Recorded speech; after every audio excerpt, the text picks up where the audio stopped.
ভাই ৰুদ্ৰ আৰু মোৰ খুব মৰমৰ এটা ভাই আছে মনোজ হীৰক আৰু কেইবাজনো ভাইটি আমাক কল্যাণ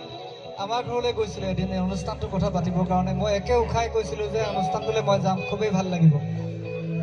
আৰু সেই অনুমতে আহি ওলালোঁ আপোনালোকৰ মাজত খুব ভাল লাগিব সকলোৱে সহযোগ কৰিব দুটামান গীত গাম ঠিক আছে গাইছোঁ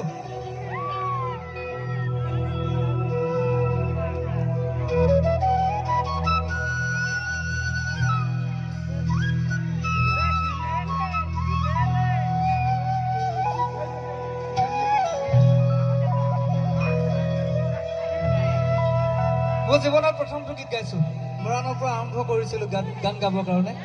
ফিউজনৰ পৰা প্ৰথম কৰিছিলোঁ এইটো গীত ৰাইজে খুব মৰম কৰিছিলে লুইতৰ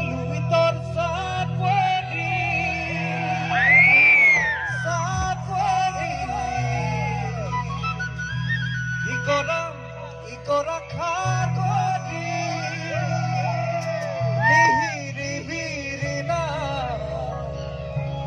বতাহত হালিছে তোমাৰে মৰমেৰে মোক মেৰিয়াই বান্ধিলে ভইচটো অলপ খুলি দিছোঁ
বিহুকালে সকলোৱে সহযোগ কৰিলে ভাল লাগে কিবা অলপ ঠাণ্ডাত মানে গা চাবোৰ অলপ গৰম হৈ আহে নহয়নে এ আশা দেৱে দেৱ আশা নাচি নাচি নাচা দেৱে দেৱ আশা নাচি নাচি আশা দেৱে দেৱ আশা নাচি নাচি নাচা দেৱে দেৱ নাচা ঘূৰি ঘূৰি ৰাইজলৈ জনোৱাকে আশা দেৱে দেৱ আশা নাচি নাচি নাচা দেৱে দেৱ নাচা ঘূৰি ঘূৰি ৰাইজলৈ জনোৱাকে এ পানী পাই বাঢ়িলে পানীৰে কৰে মোক পানী পাই বাঢ়িলে পানীৰে কৰে মোক যৌৱন পাই বাঢ়িলে দেৱাৰে এ আশা দেৱে দেৱ আশা নাচি নাচি নাচা দেৱে দেৱ নাচা ঘূৰি ঘূৰি ৰাইজলৈ জনোৱাকে ৰাইজলৈ জনোৱাকে একদম চুৰটো কম হৈছে নহয় গা গৰম উঠিব লাগিব হয়নে হে টিপ টপ দেখিলে আহু বুলি নকবা ভুঞ্জনি টিপ টপ দেখিলে আহু বুলি নকবা আইজো